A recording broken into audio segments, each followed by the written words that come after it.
Parmi les questions stratégiques que se pose toute entreprise, il y a la question des frontières de la firme, des frontières de l'entreprise. Quelles sont les activités qui devraient être externalisées? Quelles sont les activités qui devraient être internalisées? Quelles sont les activités qui devraient être à la fois externalisées et internalisées? C'est ce qu'on appelle la question des frontières de l'entreprise, pour laquelle le prix Nobel d'économie a été remis en 2009 à Oliver Williamson exactement sur ces questions.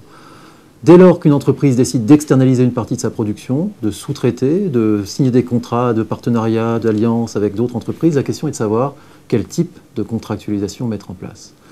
Dès lors qu'on se pose cette question, la première idée force sur laquelle j'aimerais insister, c'est que le contrat, en tout cas pour ce qui concerne des activités complexes, au travers de relations de long terme, le contrat doit spécifier évidemment les obligations et devoirs de chacune des parties, ce qu'on attend, mais ce n'est pas ce qui est essentiel. Ce qui est essentiel, c'est la manière dont on va faire évoluer la relation, dont on va faire évoluer le contrat, dont on va faire en sorte que la relation soit adaptée à l'environnement changeant, incertain, qu'on n'a pas forcément anticipé. Et en même temps, le contrat doit être suffisamment rigide, précis, pour que le contrat constitue un véritable engagement de la part des parties. Donc on a cet arbitrage entre d'un côté agilité, flexibilité, adaptabilité du contrat, et de l'autre, contrat suffisamment rigide et précis pour que les parties s'engagent et pour que le contrat ne repose pas sur des promesses.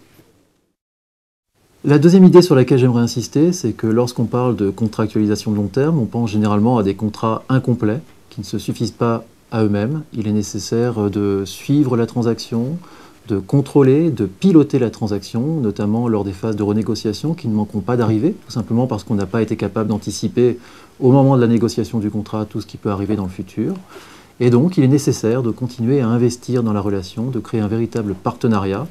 et de chercher à réduire autant que faire se peut les asymétries d'information, les asymétries de compétences qui peuvent exister entre les acteurs, ce qui permettra, dans une deuxième phase, lors des renégociations notamment, de renégocier le contrat avec des pouvoirs de négociation équilibrés et de faire en sorte qu'aucune des parties ne tire profit des renégociations. Troisième point sur lequel j'aimerais insister, c'est qu'il y a tout un ensemble de paramètres dont on n'a pas parlé et qui peuvent aussi entrer en jeu et permettre de réduire ces problèmes de contractualisation qu'on a évoqués.